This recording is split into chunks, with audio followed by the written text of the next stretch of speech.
Welcome to the Clemson Dubcast. It is Wednesday, February 8th. I just filed a story to TigerIllustrated.com about the notion of tight end usage. Of course, Garrett Riley is going to make it a prominent part of his scheme at Clemson. But Nick Saban's hire of Tommy Rees got me thinking. One of Rees's specialties at Notre Dame was using tight ends, not just in the run game, but in the pass game as well. You see Georgia with their tight ends, including, of course, the superstar Brock Bowers, establishing themselves as versatile threats who can do both.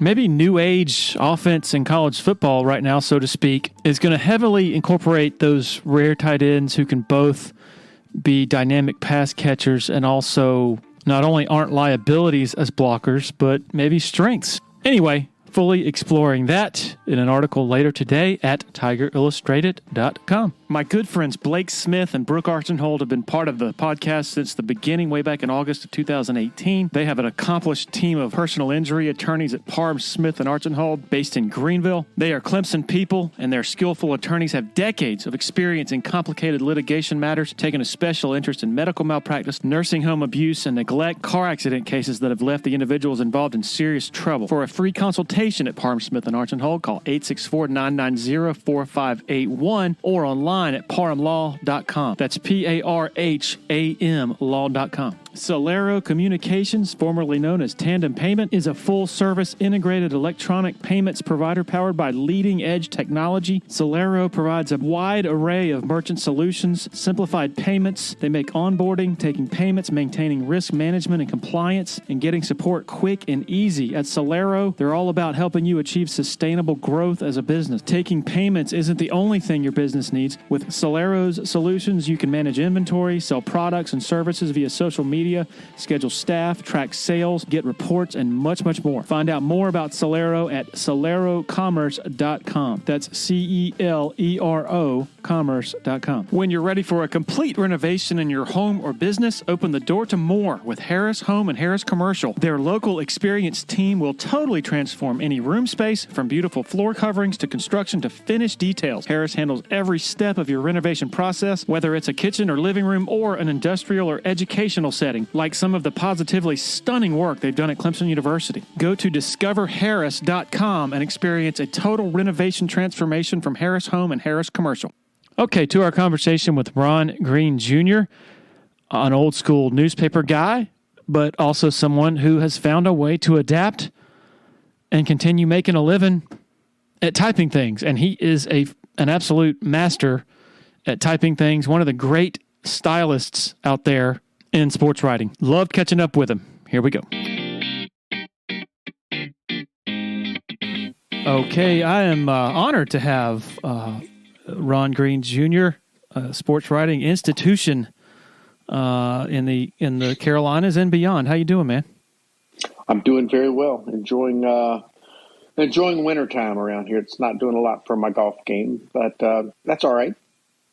I have to offer congratulations to the recent news of your Lifetime Achievement Award in Journalism from the PGA, and you're gonna, I guess, receive that at the Masters in April. Really cool stuff, man.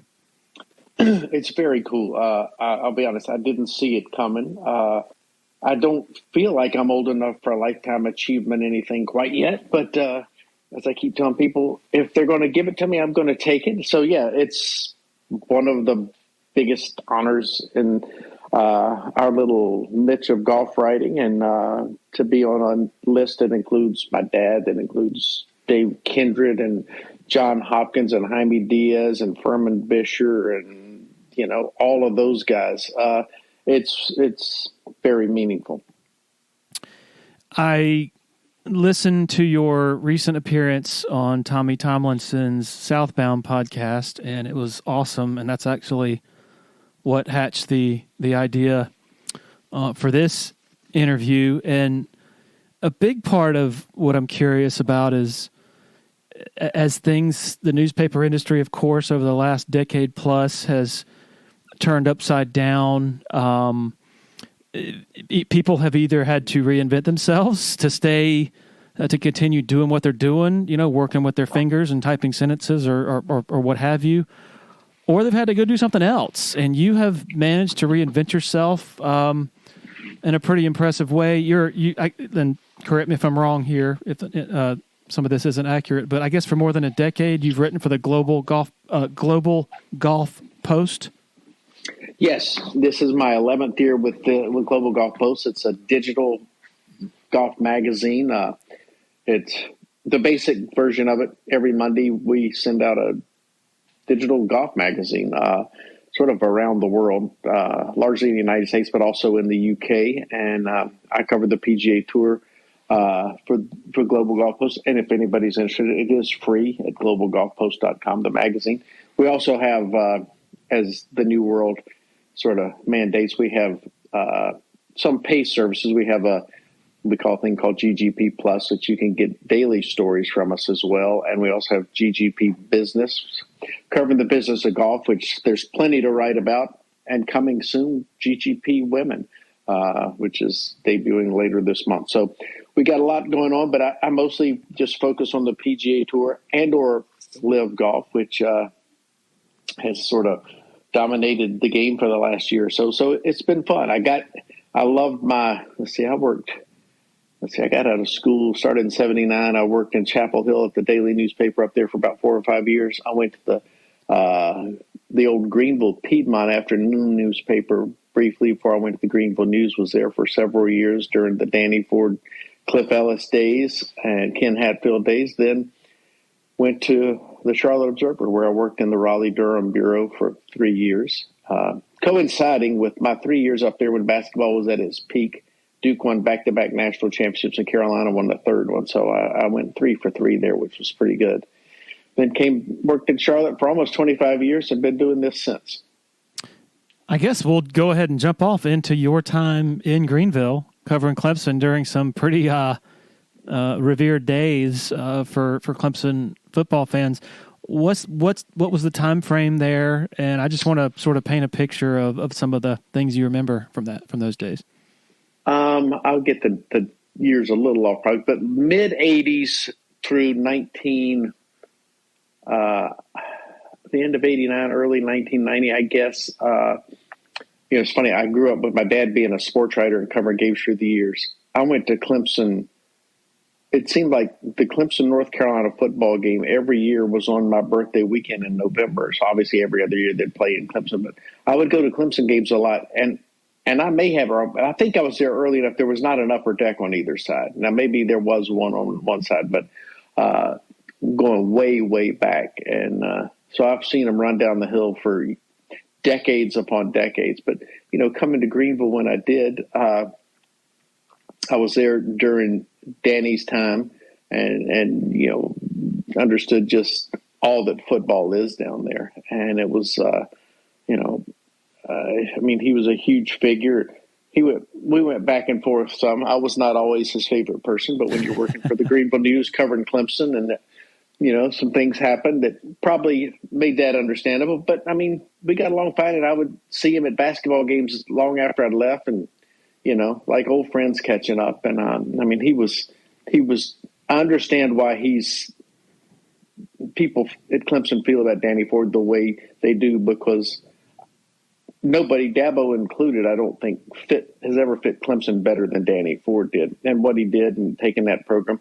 My dad was covering that Gator Bowl when Danny was coaching his first game and all that happened there. But he got to spend time with Danny the day of the game, I think, either that morning or the afternoon before, and just talks about him being in the hotel room with Danny and talking to him. And, suddenly this has all been placed on him and not fully realizing what it was all going to lead to. But he did pretty well down there.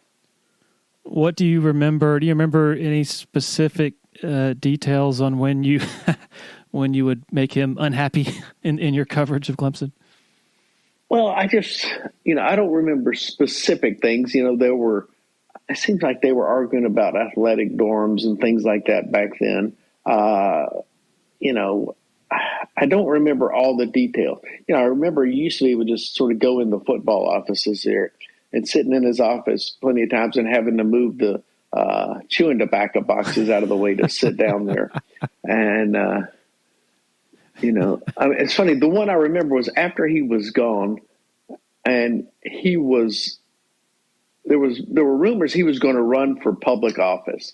I don't know, state representative or something like that. And I remember I had to go somewhere, like a basketball game or some event somewhere.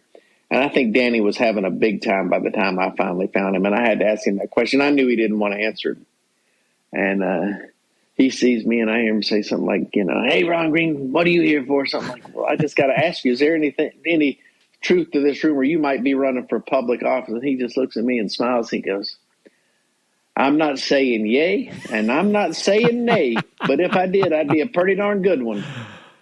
Oh, that is great. And I remember when he got fired, I'd been at a basketball game that night, and I remember driving out. A basketball game, because I remember driving out and looking over at, I guess, Jervey Athletic Center and seeing Bobby Robinson's light on and Danny's light on, and I'm like, they're here awfully late, and not thinking anything of it until about 6:00 the next morning. I get a phone call, so I go, God, and all that, and then all that happened after that, the fans, the protest, the candlelight vigil on Danny's behalf, and all that, and I remember Karen Rosen of the Atlanta Journal-Constitution walking in this march from the vigil up to the president's house, I guess it is.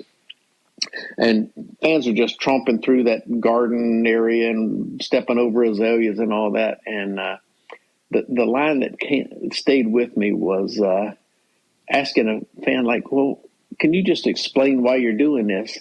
And then the person just looks at us and goes, well, this is what college football is all about.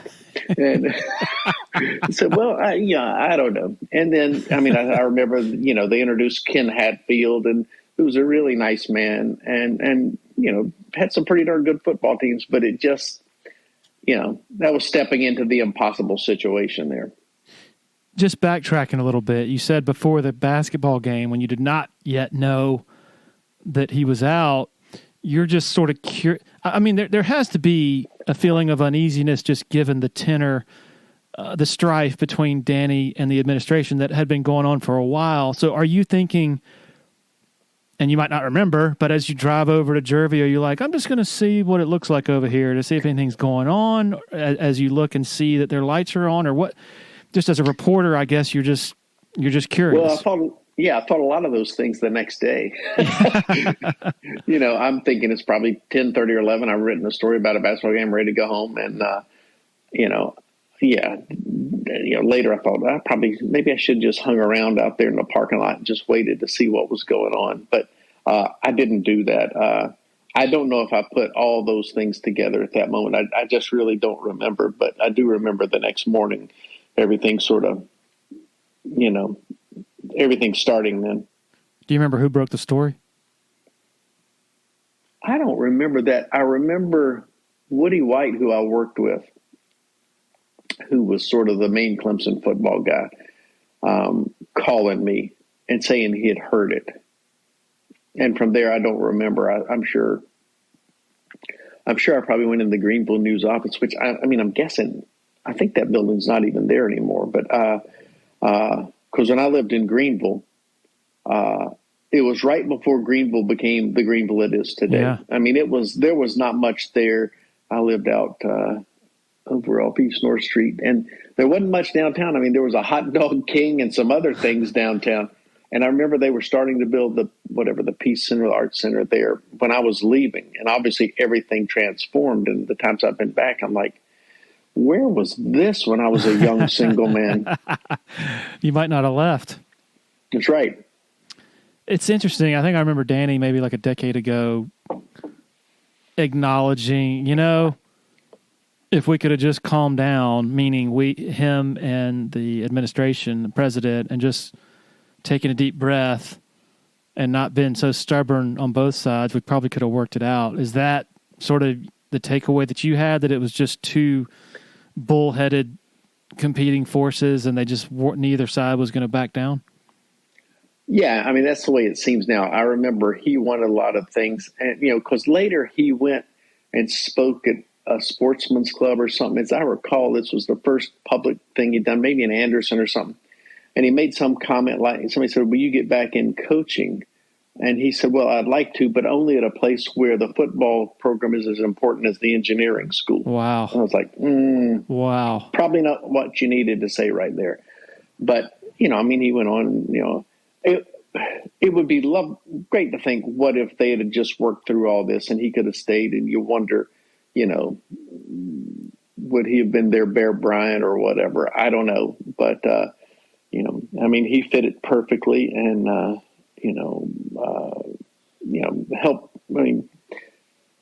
Frank Howard obviously helped sort of create the culture of Clemson football, but Danny took it to a place it had never been. And, you saw afterward that it was not the same for a long time. And now, obviously, it's in the stratosphere again. What I've never been able to really understand is how he did not understand where things were headed in college athletics. Like you said, the all-athlete, all-football dorms were being phased out. Education was becoming much more of a prominent sort of mandate. And actually, the building that he was opposing as he fought for an athletic dorm was Vickery Hall, which ended up being really kind of a pioneer sort of institution of educating athletes. I think it was like the first of its kind, with Billy DeAndre playing a central role. So I don't know if the lesson there is this is what happens when a coach gets too big. He's that insulated and that far removed from the daily realities of a governing, a sport that does have a governing body. I guess you can insert a joke about where things are now in that respect. For sure. But I'm guessing that it was just that he got that big, that he really either ignored or didn't understand where things were headed. Yeah, I think the landscape was starting to change then. I can't believe where it is today, but given where it was then, yeah, I think, I think in retrospect, I would hope he would do some things differently. But football coaches, to me, particularly college football coaches, they are the ultimate control freaks. They want to manage everything. And I think at that time they were really able to do that. With athletic dorms and things like that. And you could almost, put this invisible wall around there, protect them. And here's what we do. Here's who we are. This is our world and we live in it and all that. And I think there was some of that just trying to have the control. But, I look at it today and almost wonder why coaches get into it, because there's so much. Just the recruiting thing. I used to hate recruiting. I remember working at the old Chapel Hill newspaper, which before I got there, basketball recruiting was a big deal in the newspaper, and we didn't want to follow it. And I remember somebody telling us about recruiting. Would you please write about recruiting? It doesn't even have to be true. Just give us something to talk about. I'm like, well, that's sort of not the right way. But, and now coaches have to recruit. Then when they get them on campus, they have to recruit them again. It's crazy. Ron, there's a current coach out there who recently told me, he said, now there's 4 signing days, essentially, because you have your 2 high school signing days or signing periods, early, December, and then in February. Well, then you have your portal deadlines, and you have to make sure that all your guys or most of your guys are happy enough to stick around and not jump ship. Mm-hmm. It's I'm sitting there, our daughter went to North Carolina and we have football tickets up there, and I've known Mark May for, 30 years. And I'm watching Drake May play and then thinking, Mac Brown's got to go back and re-recruit him. Yeah. He's got to keep him there because people are coming after, so the byproduct of success is, well, they may go somewhere else. Now, Jalen Hurts did all right when he moved, but it's a different landscape. And I haven't always had a fondness for college basketball. Looking at Roy Williams and Mike Krzyzewski and Jay Wright and Bob McKillop and others. Now, granted, some of it is age, but some of it, I think, is just the nature of the game and the sport now. I don't think Dean Smith always said he retired not because of basketball, but because of all the other stuff. And I think all the other stuff is multiplied to such a degree now. You wonder, there aren't going to be many more Boehans, I don't think. I just wonder what the cost is in the raw numbers of college athletes. Of course, you mentioned Jalen Hurts. There are countless others who have benefited, and it's been the right move to go. Justin Fields, heck, Sam Hartman. I mean, that's a good move for him. Yeah, and he did it the right way. Sort of got his degree and had that other year. And so, but in terms of being able to basically immediately transfer at the drop of a hat, I know that it's basically legally the amateurism model. I mean, the Supreme Court has said it. It's just not defensible. So there's only so much you can do. But I just wonder the raw numbers, the casualty of there being such a, I guess, not restrictions, but no motivations to stick it out anymore. I'm not trying to get off my lawn guy, but it seems just factual to me that there are going to be lots of kids now who in the past would have said, man, that freshman year was just hell, but I am so glad that I stuck it out. I'm so glad that I listened to my coaches, and here I am with a degree. Here I am a better person for that perseverance and determination that I showed 3 years ago. Now it just seems like there are going to be a lot of kids who don't go through that. I don't know if I'm sounding like a Pollyanna, but I'm just curious for your take on that angle of it.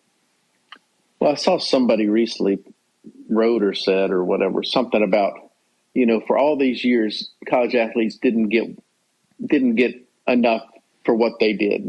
They deserved more, and it was not fair to them. And now that they've gotten everything, it's created a sense of chaos out there. Now, maybe it settles down over time. The NIL thing is so new still and all this. And the portal, I don't know if they fully understood how busy the portal was going to be. But, I'm 66 years old. I remember the old days, which weren't that long ago.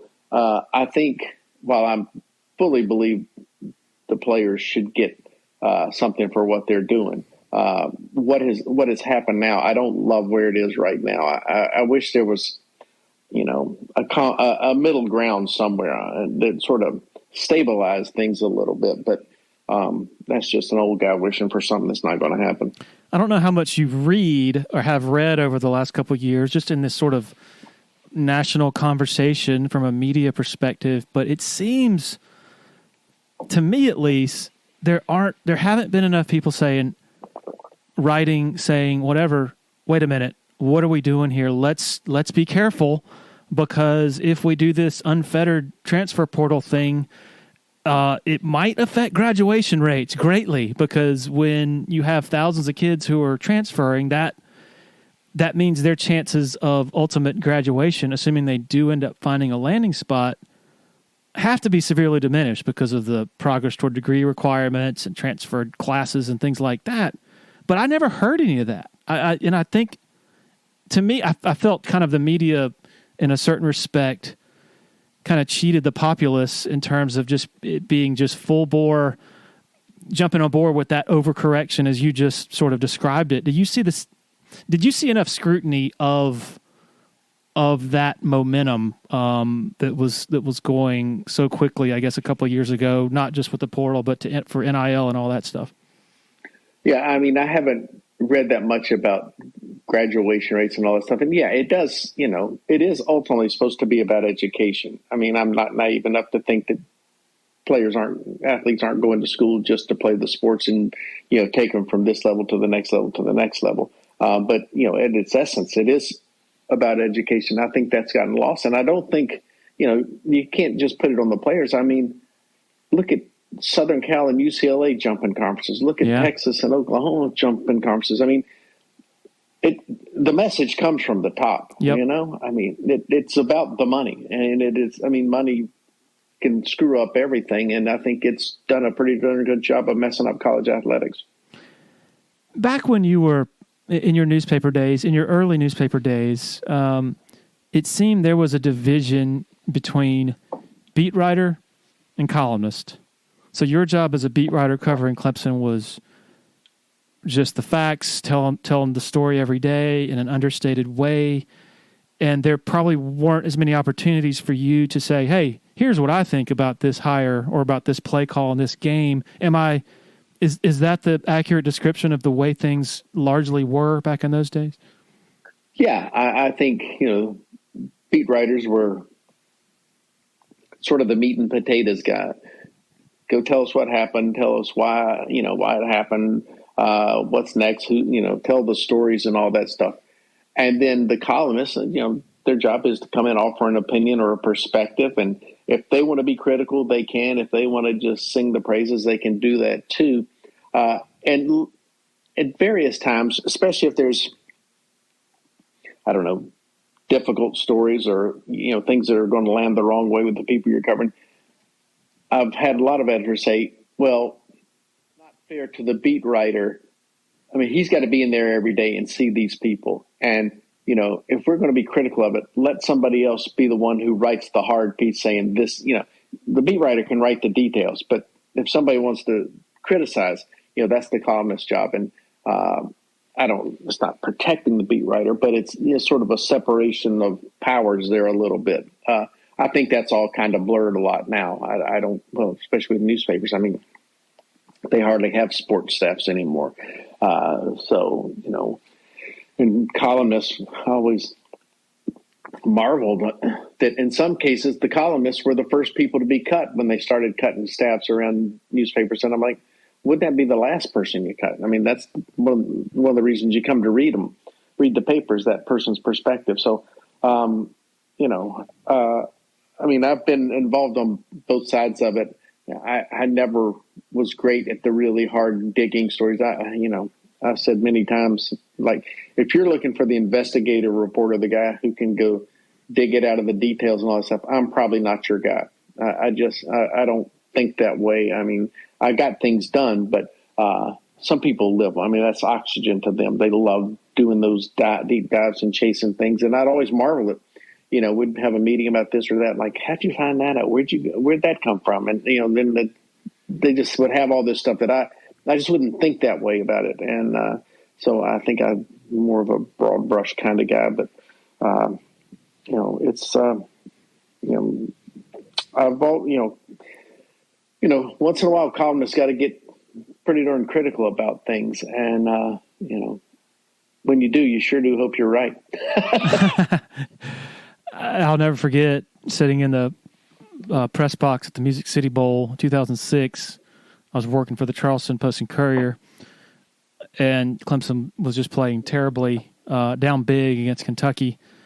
Clemson's season was promising at one point, I think about 8 games in, but then they just sort of fell apart toward the end, and they were losing that Music City Bowl. And Ken Berger, as he was always known to do, he was going to get it done as soon as he could, and so he's already writing his column in the third quarter, maybe even at halftime. And that's Ken Berger, yes. That was Ken Berger. So the lead paragraph, it's Nashville, Clemson needs to fire Tommy Bowden, in paragraph. And I'm just thinking, whoa, man, this is huge. This guy is calling for his firing. Okay, so now 17 years later, it just, and like you said, we don't even really have many columnists right now, but the few that are out there, it doesn't have the same gravity now if a columnist out there types the same thing.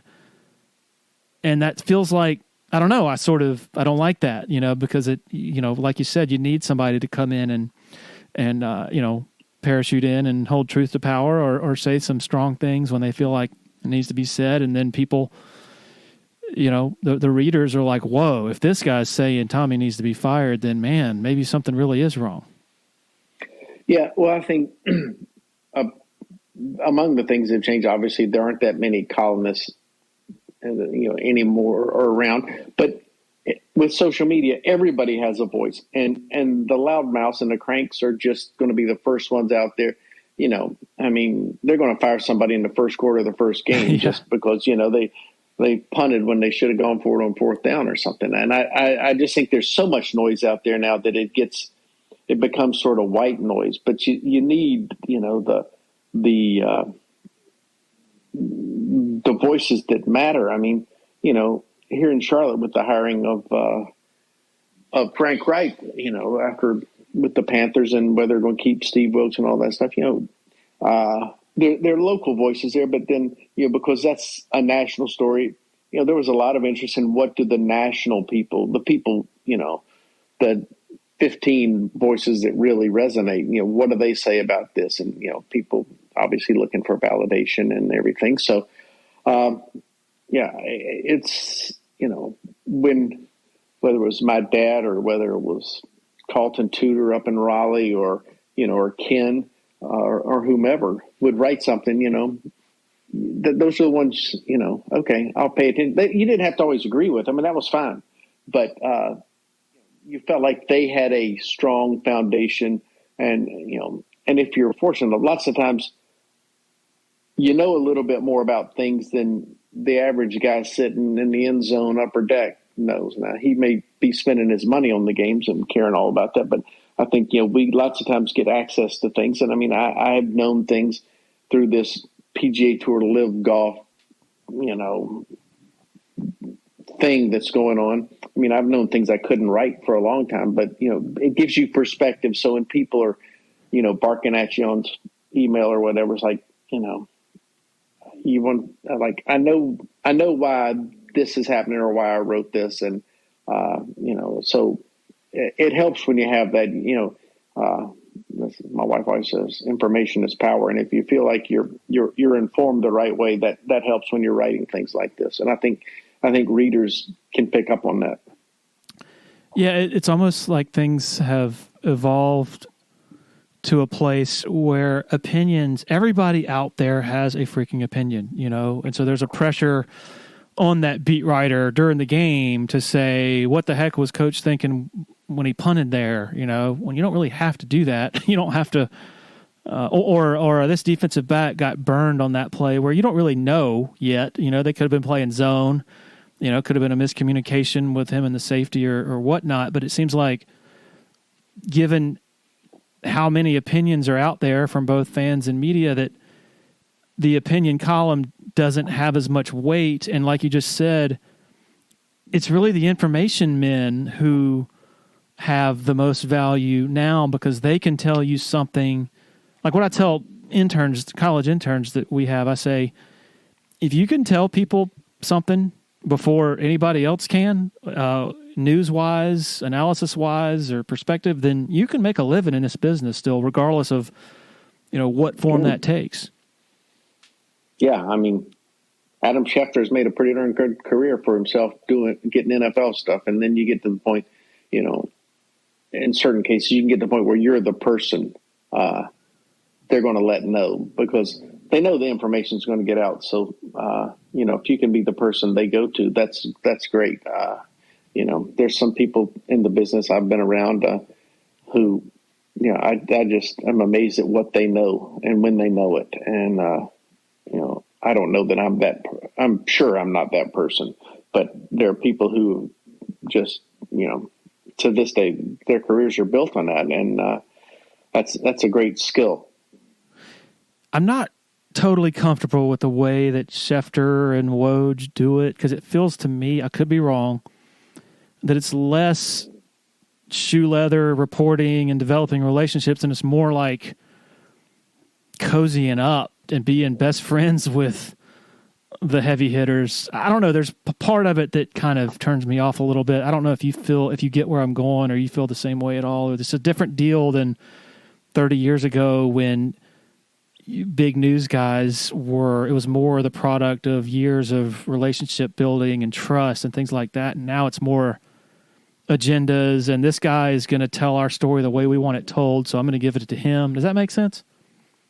Oh, for sure. I think those guys work it really hard. I mean, they've built their careers doing this. And I think they reach a point where, it just keeps, it comes to them a little bit because in effect, they're stars too. And so, hey, I know this star, I'm going to get this out there because I want it out the right way. It's, I mean, there are guys in the golf business who they're buddies with players. I mean, I have good acquaintances out there. I mean, I'm not going to eat dinner with them, but I mean, there are a few guys who I'll text with back and forth, just, hey, what's going on? Or sorry you did this, blah, blah, blah. But some guys, they just, they latch on and almost want to be part of the little group there. And, it's that I've never been comfortable like that. I remember people saying, you're not there to be their friend. You're there to write about them. And, there's a lot of guys in golf that I really like. They've been very nice to me, and I think we have really good relationships, but I'm not like calling them and sending them Christmas cards and doing all that. But, if there are a few that, hey, if something's going on, can I call you? I'm not going to quote you.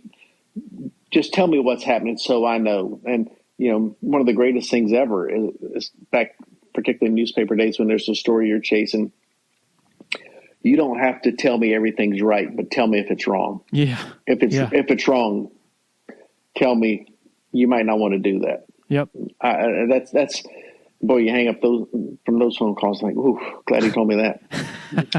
Well, glad we didn't go with that. How did things end at the Observer for you? Was it something you did voluntarily, or was it cut back? How did that happen? The global golf thing sort of came to me, and it was another stroke of good fortune. I mean, I had seen the downsizing of the Observer had already begun. So much was beginning to change.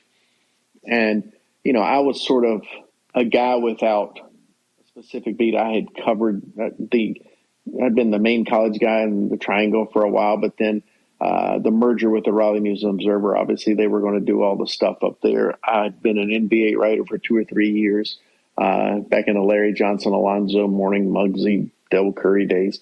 So that was fun. But even then I was not an NBA guy, and still not. I mean, I wish the Hornets here were better, but it's not something I follow that closely. I'm not a big fan of the game they play. I was one of the Panther beat writers for 2 or 3 years, mostly during the Rivera. In fact, Ron Rivera and I arrived at the same time. One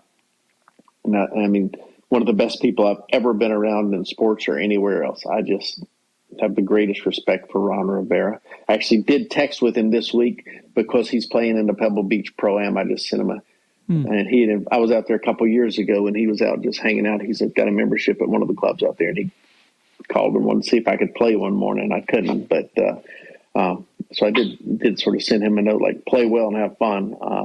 So he's terrific. But the Observer thing was changing, and when this opportunity came, I took it. I mean, I could see enough guys of my age at various rounds, you get the word, hey, some big cuts are coming, and you'd wait to find out if you got the phone call that morning. And so I got out just at the right time. And, other than a couple guys, I mean, for a good while, the Charlotte Observer literally did not have an office in Charlotte. They had sold the property where the building was. And now it's a giant Bank of America tower, and the Honeywell's world headquarters sit where our parking lot and our building used to be. I still look at that when I go to the stadium. And they moved uptown to I think one floor of the NASCAR tower for a while, then got out of that. And now they have, apparently, after time with everybody working remotely, they're in a place on the western edge of downtown, I think, just a small place with some cubicles. But I was talking to one of the guys who still work there, says, well, we never go in there. So I don't know. It's a different day and age. I mean, you see it at papers across the way. I mean, all the bitter rivalry, Charlotte and Raleigh was a rivalry. Now they're combined, Greensboro and Winston-Salem are essentially the same paper. I mean, even Charleston, which has done a great job of as family owned and maintaining what they've been, I think you started to see the squeeze a little bit.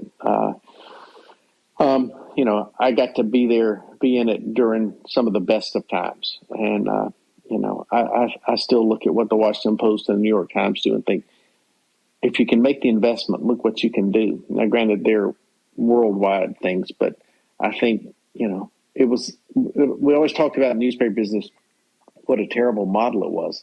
We would ask people to pay more, but we were giving them less. I just never saw the value in that. Yeah, it was a vicious cycle.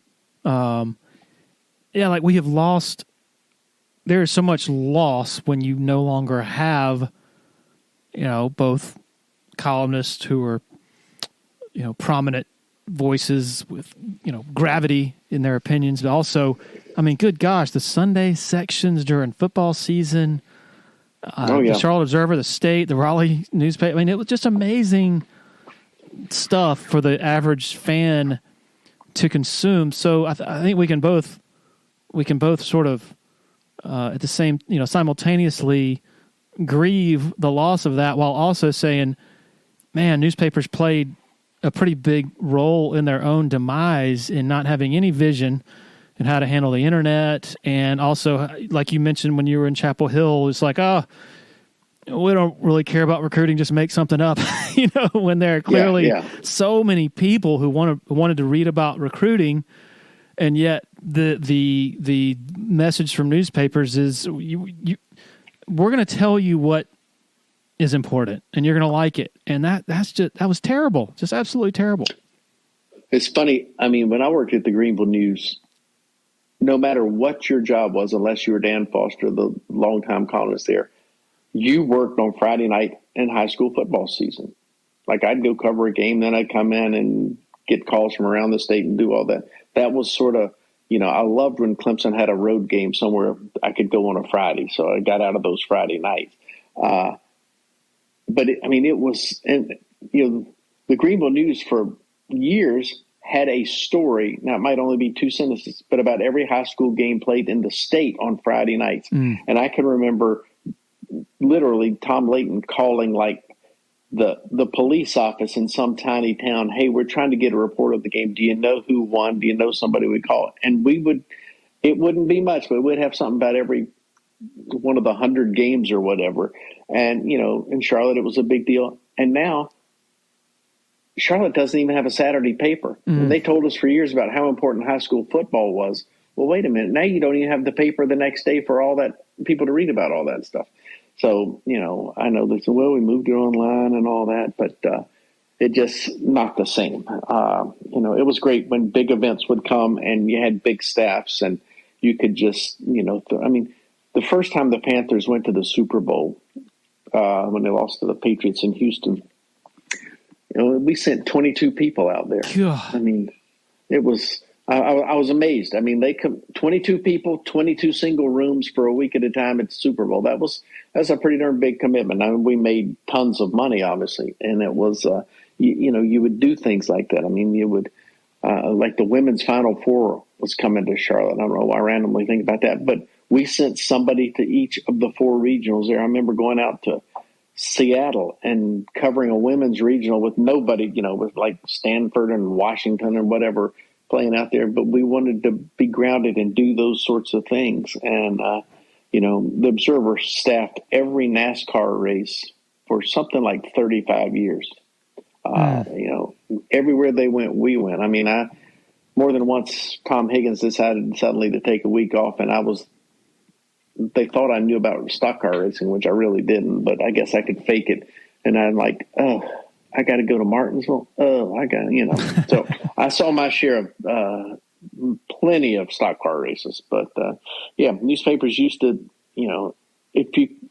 people now who don't even know what it was like then, to pick up an Atlanta paper on Sunday during college football season. Oh, man. Or if you got access to a Boston Globe with, a full page of notes on golf, on basketball, on football, on baseball, all the time. Boy, it was just, they just dropped you right down in a library every day. So what do you miss the most and maybe the least? I'm curious about, the typical trip to Durham, Cameron Indoor Stadium for a Duke Carolina night game. Obviously, you probably missed that, but do you miss after a 1-point double overtime 9:00 game sitting in front of a blank computer screen and going, "Oh shit, what am I going to write?" I sort of miss. Yeah, I miss what. I mean, it's not all gone, but I miss what ACC basketball was when I was there in the middle of it. I mean, even at Greenville, when Cliff had, Eldon Campbell and Dale Davis and those really, really good teams. And suddenly that Clemson was part of it, and that's back again, I think, this year. But, they were part of that whole frenzy that was there. And then being up in the Triangle and being around that for so many years. I mean, it was, great fun going to Cameron, and every game felt like a big game there. And I spanned the time. I was at Mike Krzyzewski's introductory press conference.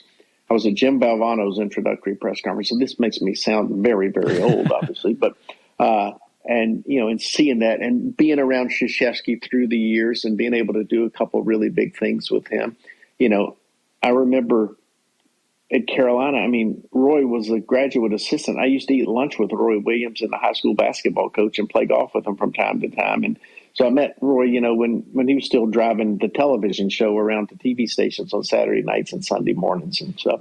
And, and to be part of that, I loved going to those big games, and football too. I mean, whether it was Clemson, whether it was, a big game at State or whatever, and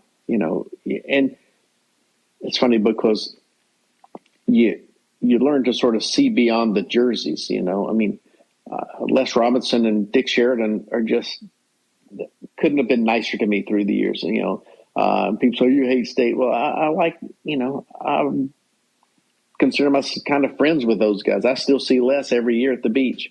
And, like that, like Duke, my wife, who's a diehard Tar Heel, like, how can you like Duke basketball? And stuff? Duke basketball's great. I mean, I remember sitting beside, Feinstein tells the story that we're sitting there, the Duke Vegas game, when they're trying to win that national championship for the first time.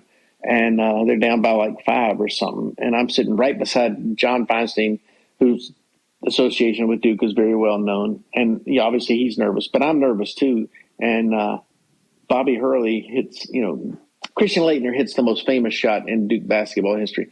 Feinstein and I agree that Bobby Hurley hit the most important shot because he hit a 3-pointer that brought him back within one possession late against Vegas, and they beat him. Feinstein says, as soon as he hit that shot, you hit me on the arm, says, they're going to win this game. They're going to win this game. I guess I did. But, being part of that and getting, I miss those things. Now it's fun to be, you get some of that doing what I do now, whether it's Phil winning the Open Championship at Muirfield when you never expected it, or Tiger coming back and winning that 15th major out of just like, did that really, really just happen? And, seeing some of that, being at Ryder Cups and all that, you get that. But yeah, I miss the games and the people, and, a lot of my peers are all either gone or out of the business, and, press rooms. And you understand that. I mean, there's something to being in a press room. And especially when you had sort of the same group, you'd get to the big games and everybody was there, and it was, you're there an hour or two early, and, and there was fun in writing. If you had something to write, it was fun in writing on deadline. I still sort of make myself write on deadline because I think it sort of focuses me a little bit. And I didn't enjoy sitting, you're sitting there at Cameron Indoor Stadium with that little wooden table and nowhere to move, and you're trying to wonder how you're going to get out because your deadline's 11. It's 11:06. There's 45 seconds to go, and it's still a one-possession game, and they're sitting back there cussing you in Charlotte. Like, well, I can't sing you a story till the game's over. So, and how am I going to sprint out and get out of here before, during a dead ball? Those are nice memories now, but, football and basketball seasons when I find myself like, it'd be fun to be there. If you're in the Eastern Midlands and PD area and you're in any way interested in buying and selling a home, commercial property, land, need to consider reaching out to Uptown Realty. They're based out of Sumter and run by a friend of mine, Patrick Enzer, big Clemson guy. Used to cover the Tigers in a newspaper capacity, longtime supporter of Tiger Illustrated, longtime listener to the Dubcast. The home buying process should be an enjoyable experience, so let Patrick and his staff do all the heavy lifting. All you got to do is pick up the phone and call 803-774-0435 or go to uptownrealtysc.com. Want to share a quick word about Founders Federal Credit Union? If you've been to a sporting event in Clemson, you've probably heard about Founders already. They are the official credit union partner of the Clemson Tigers. In addition to that, all Clemson faculty, staff, and students are eligible for membership as well as IPTAY members. Matt Gross is a proud Clemson alum and the vice president for the Clemson market for Founders Federal Credit Union. Matt's office is located beside the Walmart Neighborhood Market on Old Greenville Highway in Clemson. For more information, go to foundersfcu.com. Another loyal supporter of the Dubcast is Blackacre Law Firm in Greenville, a subsidiary of Parham Smith and Archambault. Blackacre helps South Carolina residents achieve their dreams of home ownership by providing experienced professional representation for real estate closings. Attention to detail is crucial in real estate law. Blackacre is committed to making sure nothing gets by them preparing residential or commercial closings. Blackacre also offers estate planning services for their clients in the Greenville area. Find out more about Blackacre at 864-326-3507. You mentioned people saying, oh, you're at NC State. You don't like NC State because you went to North Carolina. I went to South Carolina. So, of course, some Clemson fans say, oh, well, he went there, so therefore he's a Gamecock fan. And then Gamecock fans say, oh, he's been in Clemson, covering Clemson for 18 years, so he's a Clemson fan. People draw their own lines, is my point. How have you navigated that, and what do you have a response when people tell you what you are or what you believe or who you're pulling for or not?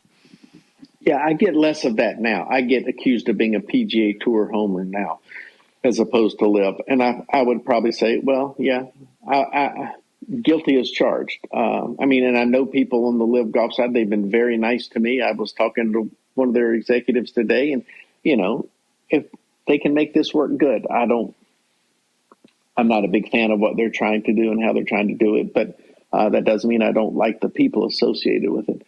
But yeah, I remember when I was working in the so-called Raleigh Bureau, covering Duke State, North Carolina. In the space of 1 week, I got letters or emails, I can't remember what, but accusing me of being a fan of all three schools and hating the other one. So I'm like, okay, maybe that's pretty good. And, so, yeah, I just deal with, and my wife would vouch for this. I think people would be surprised by how little I care now about who wins. Sure. I mean, I'd like to see the Panthers win more games than whatever they won this year, and so, I sit in my Panther seats and pull for them, and, but I'm, I don't care that much. When it gets to NCAA tournament time, I'm pulling for every ACC school. I'm one of those guys who wants them to do well and all that. But, I watch Virginia basketball, and Tony Bennett played for the Hornets when I covered him. When I covered him, I covered Tony and got to know him back then. I appreciate what they did. My dad used to get asked all the time. He's always accused of being a Carolina fan. And he never went to college. Oh, your dad, Chapel Hill guy, went to school. I'm like, no, he went to Central High School in downtown Charlotte. That was it. And he was asked, well, why do you cover Carolina basketball so much? He goes, well, I cover excellence and I cover success. And that was the heyday of Dean. But he wrote a lot of Krzyzewski, things like that too. He covered state back in the Everett Case days and all that stuff. So I think a lot of it is perception. You read into it what you want to sometimes. Well, this guy's that, there was a guy back when I was working at the Observer, and I don't know why one of our assistant sports editors would talk to this guy, but he just didn't like me at all being a Tar Heel. And he was he was a Duke guy beyond, it was a little worrisome. It's almost like, how can anybody be that consumed with something, Duke basketball, and just, couldn't see anything but that and any slight or whatever, and always complain about me doing this, me doing that, talking to our editors. And the guy would call me once in a while, and I just, tolerated it. It comes out later. It really bugged him because he talked to Krzyzewski about me, and Mike had said, and he found out Mike liked me, and it just bugged him. It shattered everything he had believed about you for probably years. And so, like, wait a minute, I don't understand why Coach K, I think he called me Tar Heel Jr. Tar Heel Jr. That's fantastic. Let's talk about access. You mentioned your dad sat in Danny Ford's hotel room the night before the Gator Bowl, his first game as a coach. That thing would probably never happen today. There's so many more barriers out there, so many more attempts to control the message by coaches or by handlers or PR firms. How have you navigated that? I'm sure that it still helps that you have been around for so long and that you have such a respected name that you're still able to have relationships with a lot of these prominent golfers and such. But what is the nature of that nowadays, especially with some of these golfers just being worth so freaking much now, of course, with Liv and all that? Yeah, I mean, like I said, there were days when I could walk in the Clemson football office, and whether I was going to Lawson Holland's office or Woody McCorvey's or Miles Aldridge's or somebody back then, you could just go in there and knock on, hey, do you have a minute? You couldn't do that. I mean, now most places you got to have thumbprints or palm prints or something to even get in the door. And access has changed. I mean, I think part of it is while the newspaper part of it has declined, I think there's so much other media type things and trying to keep that at bay a little bit. I think there are far too many layers. I mean, getting messaging right, athletes now, particularly pro athletes, can control their own message if they want to. I remember wanting to do a story with Ricky Fowler not about golf, but we were doing these things where you try to go sit down and have breakfast or lunch with them and just talk about other things. We'd call it no reservations. And you're just, I've done it with Brandel Chambly and Brooks Koepka and Rory and others. And I'm just like, hey, I'd love to sit down and talk to Ricky. And I was talking to his agent one day and manager while Ricky's warming up. He goes, no, we're not interested in that. We prefer to control all the anything personal, anything about Ricky. We're going to control all that. We're not interested in sharing that with other people. We'll do it ourselves. And that's sort of where it is in a lot of places. Trying to get them there. One of the bad parts about the PGA Tour is, particularly for the top players, is when they do, whether it's a press conference or, what we call the flash area, when they come out after they ran the sign their cards, they come over there and talk to PGA Tour radio. They talk to, whatever network's doing it. And we get a little moment or two with them. They have their managers there who will cut it off. All right, this is enough. Time to go. We got to go. He's got to go do this. He's got to go do that. Now, Tom Brady doesn't have his manager standing beside him when he's doing a press conference saying no more. Now they do have team officials, but I think there's a lot of that they really protect them a lot. There's a lot of that. I mean, you can get to players but I try to work ahead if I need something really big from somebody really big. I mean, through the years, if I needed Phil, he had a guy, and I'm like, all right, particularly early in the week, go out to a pro-am or a practice round. He said, all right, Bill says, come out here, let him get 4 or 5 holes into this pro-am, meet him here, and he'll take a hole and walk with you and, do a walk and talk, and you get your work done there. And if you know players that they can do that, I mean, I was able to do that with Tiger several times and got him some other places. But, some of that just comes with years of doing it and being around. Some guys just force their way in. But yeah, there are more layers. The tour is more hands-on managing its players, controlling. Then they've got their own. I mean, they want to do their PGA Tour media and video and all that stuff that they, has a certain propriety. So it's hard. It's harder than it was. I think. I think maybe there's more people.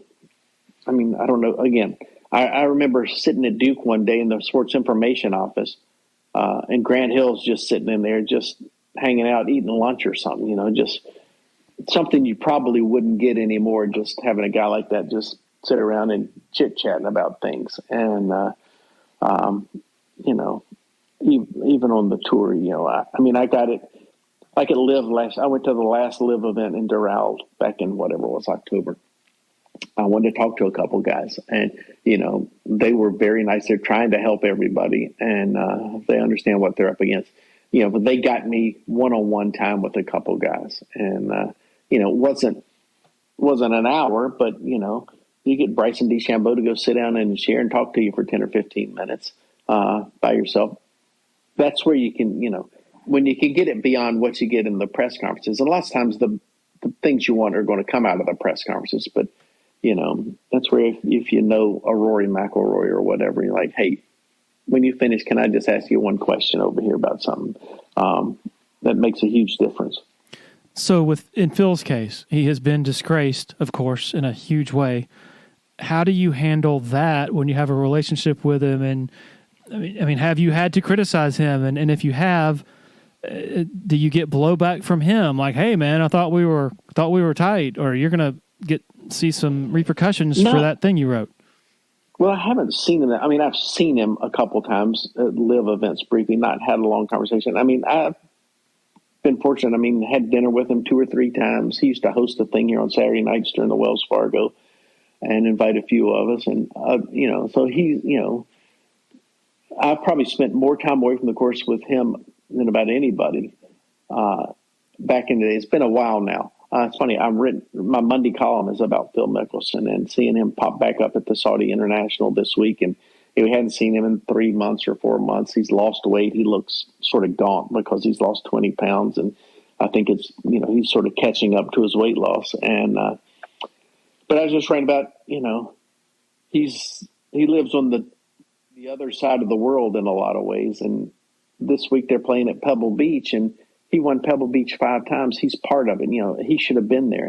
But this is where the world is. This is the choice he made and all that. So,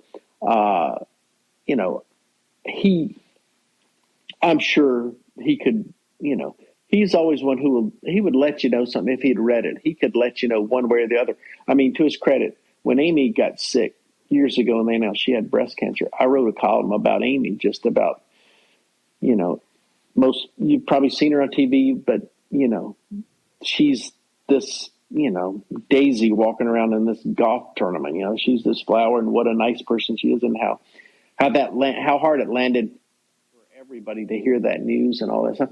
And I'm sitting a few days later, actually at Charlotte Motor Speedway, as a race is droning on, and I get a phone call. I don't know who the number is. I answered, and it's Phil calling to thank me for that call. And players never do that, but Phil called and said thank you, what it meant to them and all that. So that was good. Phil, several years ago, when he was playing the U.S. Open at Shinnecock, you may remember this. He didn't like, he's never been big on U.S. Open setups. He got frustrated there and started batting the ball back and forth on one of the greens, chases it down, hits a moving ball, and just violates every rule in the book, and just, just embarrasses himself. And, to his credit, he came out and stood there and answered questions afterwards, and, but was pretty angry about what they had done to the golf course and didn't do himself any favors. Anyway, at that point in time, Fox Sports was handling U.S. Open broadcasts. And we had a deal with them where I was on once or twice a day with Fox during the U.S. Open. And my colleague, John Hopkins, who's a longtime writer from the London Times, and, the great Brit's got the accent, and he's got sort of disheveled and just this great character, tremendous writer. And so he and I are on the day after. And ironically, with Holly Saunders, as I recall. You might remember her. And anyway, so the Phil thing comes up. And She's asking both of them, so what do you make of Phil's actions yesterday? And Hoppy goes, well, as we would say in Britain, he's a silly ass. And we call him a chump as well. Now, backgrounding, John had asked, could he say this on TV? And the producers and the people are like, no, we don't want to say ass on TV, not on American TV. Well, it's different in England, blah, blah, blah. Well, maybe, but we're on TV here, so don't say that. And then, of course, the last minute, Holly Saunders says, I think you can say that. Go ahead and say that. So we come on, and he's doing it, and I'm sitting right there. And, people say, friends of mine said, they looked at me like, and you could see me like, squirming. So anyway, it goes on, and, later, did John just really call him a silly ass on TV? And so, yeah. Anyway, a few weeks later at a tournament, Hopkins takes it upon himself after Phil's finished doing his interview. He walks up and says, by the way, I'm John Hopkins, da, da, da, da. Whether you heard it or not, I just want to apologize. I'm the man who called you a silly ass on national television. And I don't remember if Phil said he had heard it or not, but he said, no apology necessary. What I did that day deserved whatever anybody said about me. No problem. Wow. And went on. So you get that every once in a while. Good for him. Yeah. So in terms of, like, your dad was eating breakfast with Arnold Palmer before he won the Masters. I don't think you're eating breakfast with Tiger Woods before he plays the Masters. What is the... And I also want to include Michael Jordan in this because he's just such a towering figure in Charlotte. When you're covering the NBA, do you feel like, man, I got to find a way to develop a relationship with this guy? Maybe you already had one. I don't know. I'm just curious the nature of those types of access and relationships when the figures are just almost larger than life. Yeah, I mean, it was different back in my dad's day, obviously. And Arnie had not won a major championship. He had drinks with him the Saturday night before and had breakfast the morning of in '58 when he won his first Masters. Wow. And they, had developed a relationship, and it lasted for decades. And, I've got to sort of ride along on the coattails of that later on to some degree. My dad hitched a ride to the golf course with Byron Nelson one morning because the guy, he and another guy rode down together, and the other guy had the car, and he said, mind if I ride with you? Nelson says, hop in. And, I don't think I'd hop in with Tiger. And, but although I've gotten to do some pretty cool things with him, but, I have a picture. Too bad this is, or maybe it's a good thing that this isn't a video thing, because I have a picture in my phone of me sitting in the locker room, I think in Syracuse during an NCAA tournament, talking to Michael when he was playing at Carolina. It's just two of us sitting there. Hugh Morton took, and I have actually framed and all that, and I've shown it around. Michael has seen it. Friends sent it to him one day while we were together, and sent Michael this thing. It's like answered him, and Michael answered immediately. The good old days. Oh, and, that's cool. So I knew him back then, and I mean, I saw his first game at Carolina, and has played in the old Charlotte Coliseum here, and gotten to know him through the years, and would see him randomly. When I covered the NBA, he was still playing, so I mean, it was the circus all around them. But I would see him like every 2 years at the Ryder Cup, because he had all these inside the ropes things with NBC, and we'd end up walking a hole or two together, and it always stayed because of golf. And, and he would, if he'd see me somewhere, he would sort of nod and wave and everything. And so I don't see him, he's here with the Hornets once in a while. I haven't seen him much in forever. And a mutual friend of ours, Ed Ibargwin, who's the longtime golf pro at Duke University, started at Carolina, got the job at Duke, been there for 30-some years. He gets awarded the Lifetime Achievement, or gets inducted in the PGA of America Hall of Fame for their great club pros through the years. So he's nice enough. He asked me, they do a video. Somebody needs to write the video and sort of narrate the video about me. Would I do it? So I'm like, sure. He goes, I want it to be not about me. I want it to be about other people. people who've helped me through my careers. And he names off 3 or 4 club pros and people who've been very influential in the business. And I said, and what about Michael? He goes, oh, of course, Michael. I said, well, okay, now here's the trick. I got to get to Michael. He goes, that's no problem. He said, I'll tell him.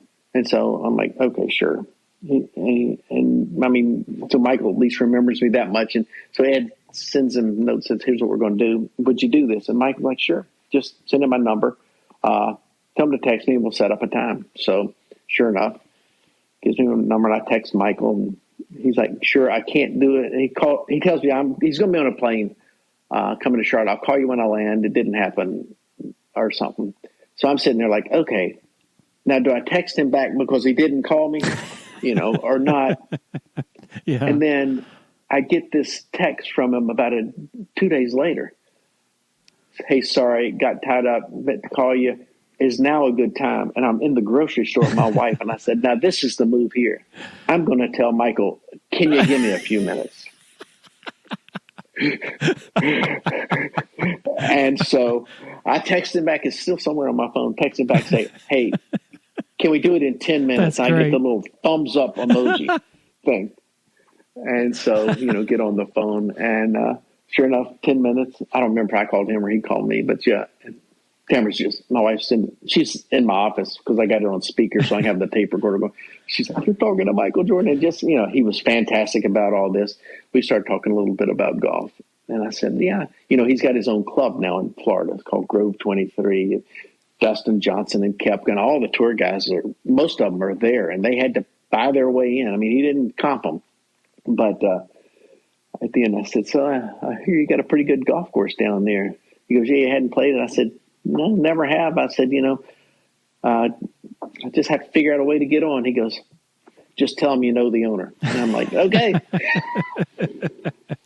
So one of these days. How about with Tiger? I mean, I could be wrong here, but late 90s, it seems like he was maybe the first athlete that was just so insulated and managed and distant. Is that square with your recollections as well? And then how has that relationship just happened organically, just over time? Well, certainly in golf. I mean, he was like nobody else. And there was a wall. There was a famous story, or there was a story about him. Maybe it was after he'd won his first Masters or something, but it's still early, probably late 90s. One of the managers, one of the guys working for IMG when he was there, was not the main guy, but he was involved in all the decision making. And there was a story about how nobody could get to Tiger. And there was a quote in it, I think it was USA Today story. Somebody said, well,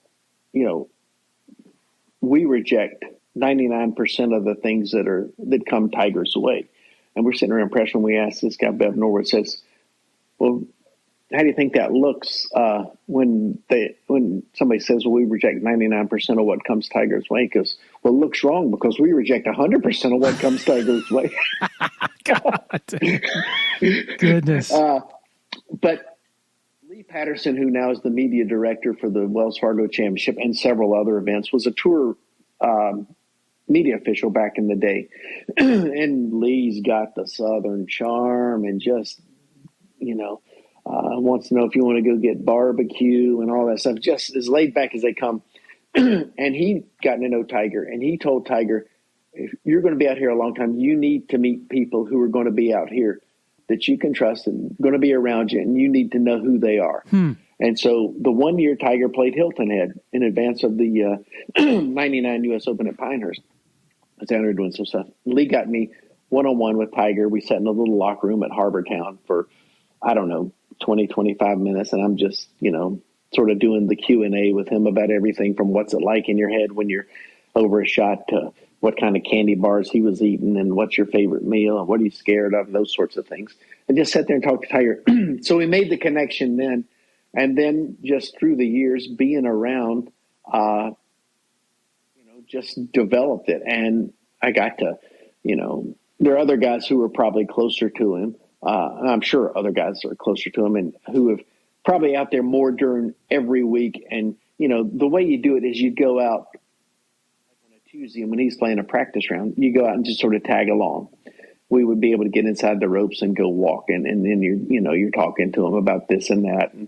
And he's, telling you a bad joke or whatever. And, just not 18 holes, but 2 or 3 holes at a time and just get there and, go out there during a tournament and be inside the ropes. And, we are, whether vain enough or whatever, but you wouldn't mind letting them see you out there on a tee on the 5th hole somewhere away from the clubhouse. Like, okay, they're out here watching me, so they see a little bit of an investment there. But he's been good. I mean, and knowing his agent, and he had a media guy who I know who was really good for him. They're not working together anymore, but that helped me and coordinate things. I would do stories. I remember doing a story about David Duval doing this giant Duval takeout. And Tiger, I needed his voice in it because, he was the guy who challenged Tiger. And, I couldn't get him on the phone, but I sent the guy an email, said, here's my questions, 4 or 5, a couple hours later, here's Tiger's answers, which was like, that was pretty cool. When he opened his first golf course design in Cabo, they invited 4 or 5 writers down there to come see it, write about it, be part of it. Got to play a few holes with him. And when he opened his first one in the United States outside Houston, I was there too. And both times they give me his Twitter account, and I get hey, Tiger tweets, like my friend Ron Green is going to be tweeting for me while I do this. Follow along so you can see what's going on. Here's we open Blue Jack Nashville, or we open Diamante. So it was kind of, that was kind of cool. It didn't really add any followers to me, and mostly all I did was take pictures of him hitting shots and turn to his media guy. Is this okay? I don't want to say something wrong. But being around those things and we sat down in the locker room at Quail Hollow one day for 30 minutes, and he was getting ready to work out, and he ends up stretching out on a bench in front of the locker just talking. And, those things are just great. Not everybody was able to get those. And I hadn't seen him much in a while just because of schedules, or if I've been somewhere, too hard to get there. But I've been very fortunate there. It's almost like the Tiger and media thing is a great portrait for where we are and why things are the way they are now, in a way, in the sense of things are so managed with so many of these guys that you just mentioned. You're just walking along with him and he's being himself, and he tells a crude joke or something. Well, you're not going to go tweet the freaking joke or write about it. Right. There's an understanding there. And so in that way, the media has kind of made its own bet a little bit because of the desire to create a sensation, or to just, write everything that a person says when he's, just cutting up and being casual. And there's a price to be paid for that too. If you can't, sort of hold up your end of the deal in terms of like, hey, I'm not just going to play gotcha here. I just want to develop a relationship. Yeah, well, that goes back to when he was just coming out, just bursting on the scene, this supernova, and Charlie Pierce wrote a story for GQ or whatever, and starts the story. The top of the story is Tiger in a car there together, and Tiger telling a dirty joke, and he uses it. Yep. And that burned Tiger, and it just that helped. But I think Tiger has always been very insular in that way, and having been around it, having seen it, having, walked through the ropes with him at tournaments and all that stuff, and been in media rooms. It's hard to explain how big he has been and what he means and all that comes with it. It's just, then after all that happened and him coming back, to a point they would limit access to Tiger's press conferences the first few events back after all the personal stuff and all that. You'd have to get a wristband and they'd let you in, and not everybody could come in, all that stuff. It's been a story unlike any personal story. You couldn't invent all this stuff. All right. I've had you for a long time, but I have to get your account of 2 anecdotes that you shared on the Southbound podcast with Tommy Tomlinson. You have played golf with Tiger Woods, as you just said, and also Donald Trump. I want to hear about out driving Tiger, and also the anecdote about Trump and him picking up his putts, the quote unquote gimme putts. Yeah, we played a few holes with Tiger when he opened his golf course, and yes, out driving might be slightly inaccurate because I hit a driver. He did not, but we're playing, I don't know. I don't remember. I guess anyway, one of the holes, and I hit a really good tee shot, and his caddy goes walking on by Tiger's ball to my ball, which is out in front, and I stand there sort of awkwardly said, "This is mine. That's Tiger's back there." So later on, after Tiger walks over to me and says, "They told me you were going to be the good player among these guys." Guess they got that wrong. I said, "Yeah, they did today." And but later I said, "Hey, can't wait to get home and tell stories about hitting past you on whatever hole it was." I said, "I know I hit a driver and you probably hit 3-wood there, but I can leave that part out." And he goes, 5-wood, not 3-wood. And I said, "Well, I'm going to conveniently leave that part out." And then when Trump had bought golf course north of Charlotte, it used to be called the Points. Now it's whatever, Trump National Charlotte something. I got invited along with Jaime Diaz to play with Trump and Greg Norman, who had designed the golf course. And so, yeah, I mean, that's a pretty cool thing. It was very intimidating to stand on the first tee and be able to see Greg Norman's shoes underneath my visor because he's standing so close to me as I'm making my first swing, watching me. And I got airborne and got out there okay. But anyway, so, Trump had just bought this property. He's all jazzed up, and he's Mr. Salesman, Mr., all about what he's done and how great it's going to be the greatest golf course in North Carolina. And we're like, Pinehurst number 2 is pretty good. This is nice, but, but, he was, I remember Jaime Diaz and I walking out later, and Jaime says, "What do you think?" I said, "I think we got the good Trump." He goes, "Yeah." He was very much the salesman, chatty, wanting to buy hot dogs, hamburgers, all this stuff. But anyway, we're playing around. It's a very casual round. Nobody's really keeping score. But, which was a good thing, I think, for all of us. So finally on about the 5th or 6th hole, he's got about a 30-footer for a birdie or whatever. And he puts it up there to about 5 feet. And walks up and just picks it up with his putter and walks on. "All right, let's go." And I just say something like, "No, I've never seen you miss one of those." And of course, I'd never seen him putt one of those. But he's a good player. I mean, you can say what you want about him, but he's done a lot for golf. Not always, hasn't always, I mean, the live thing is contentious, but what he's done with golf courses, and he does care about golf. He understands it a good bit. And I think, there are golf courses where he's taken them and made them better. And, if he could sometimes get out of his own way, he might have had those major championships he wants. But it was a fun day, Offered me a ride to New York that night in his jet, and I should have taken it. But I was going the next day, and I had to pass. I sort of regret that now. Would have been a hell of a story. Yeah.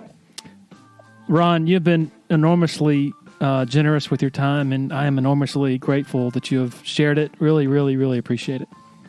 Well, thanks. I enjoyed it. It's fun. I guess we have been talking a while. It went by fast, so maybe that's a good thing. Ha! Indeed, that's the mark of a good podcast. I think when you look at your watch and it's been over an hour and it feels like about 20 minutes. That was a great conversation with Ron.